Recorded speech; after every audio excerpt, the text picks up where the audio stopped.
Գյուրջան Կասկադ, հասանելի բնակարաններ 65 ամիս մարման ժամկետով։ Բարձր աշխատավարձ հիմնականում 80-90% ստանում են նրանք, ովքեր մրցունակ կրթություն են ստացել։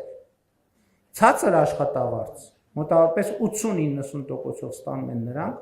ովքեր չեն ստացել մրցունակ կրթություն։ Ինչու եմ ասում 80-90 եւ ոչ 100%, որովհետեւ մեծ է հավանականությունը կամ կա հավանականություն, որ 10-20%-ը կարող են բարձր աշխատավարձ ստանալ ոչ թե կրթության, այլ ուրիշ գործոնների հաշվին։ Եվ 10-20%-ը կարող են ցածր աշխատավարձ ստանալ ոչ թե ոչ մրցունակ կրթության, այլ ուրիշ գործոնների պատճառով։ Ներառյալ անարդարությունը, կարգավորումները եւ այլն եւ այդպես շարունակ։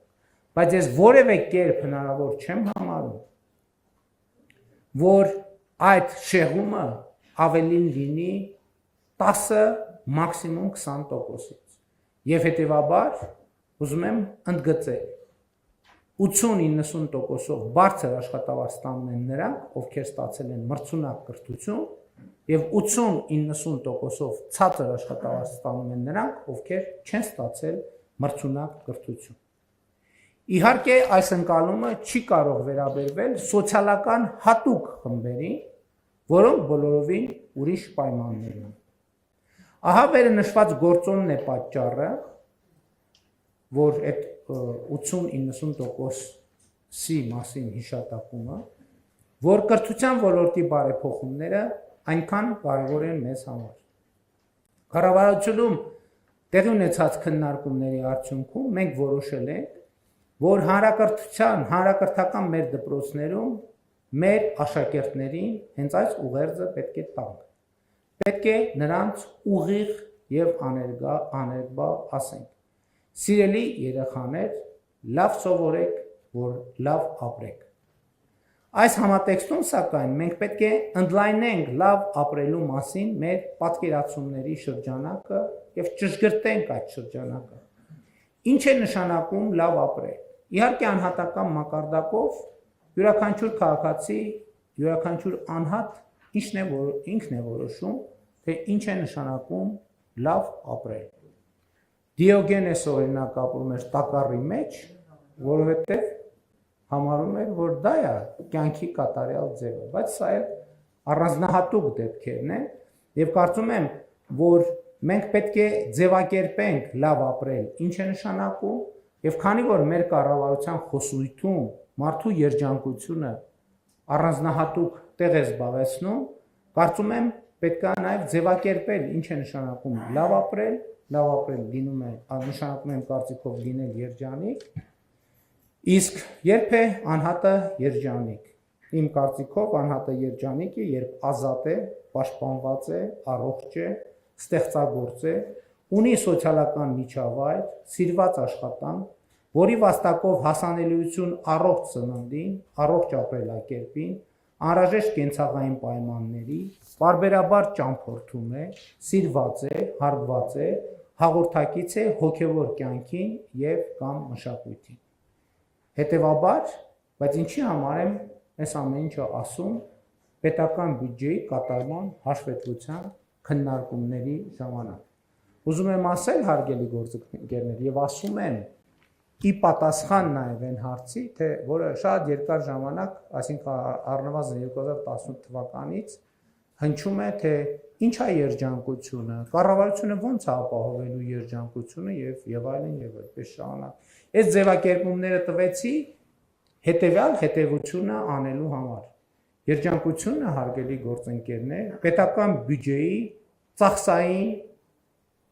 ուղղություն է եւ ծախսային հոդվածների որոշակի տրամաբանություն։ Երջանկությունը Հայաստանի քաղաքացիների երջանկությունը Հայաստանի Հանրապետության պետական բյուջեի ծախսային հոդվածների որոշակի ուղղություն է եւ որոշակի տրամաբանություն է։ Փորձեմ հիմնավորել։ Ասացի, որ մարդը երջանիկ է, երբ որ ազատ է։ Ազատությունը նշանակում է ժողովրդավարություն,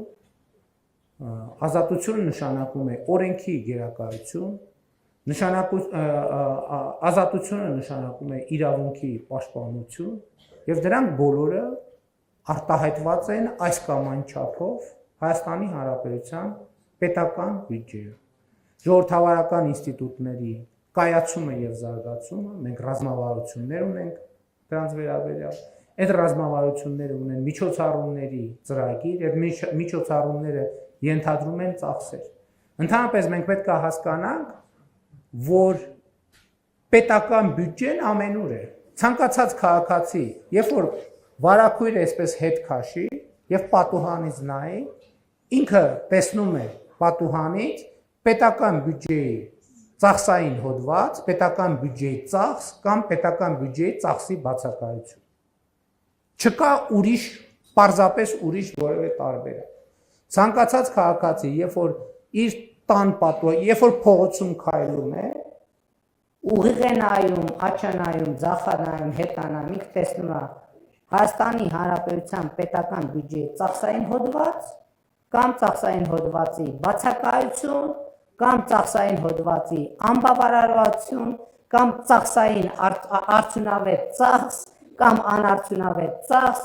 այսինքն մենք ուր նայում ենք, տեսնում ենք պետական բյուջեի արտահայտություն։ Հիմա հաջորդը երջանիկ լինելու համար ինչա պետք է տեսության համաձայն մեջբերում իմիջայլոց իրական Հայաստանի գաղափարախոսության նախագծից էր։ Պաշտպանված։ Ինչ է նշանակում լինել պաշտպանված։ Բացի վերը նշվածից նշանակում է, որ ունենալ ոստիկանություն, որի վրա կարելի է հույս տվել, ունենալ դատական համակարգ, որի վրա կարելի է հույս տվել, ունենալ արդյունավետ ազգային անվտանգության ծառայություն, հակաահաբեկչական պայքարի, հակահետախուզության սահմանադրական կարգի պահպանության գործողությունների համար, ունենալ պաշտպանունակ բանակ, ունենալ ամուր դիվանագիտություն եւ դիվանագիտական ծառայություն, ունենալ որակյալ օրենսդրություն եւ այս ցանկը կարելի է շարունակել, բայց ինչ էլ դնենք, ցանկացած արտահայտություն պետական բյուջեի ծախսային հոդվածը կամ ծախսային հոդվածի բացակայություն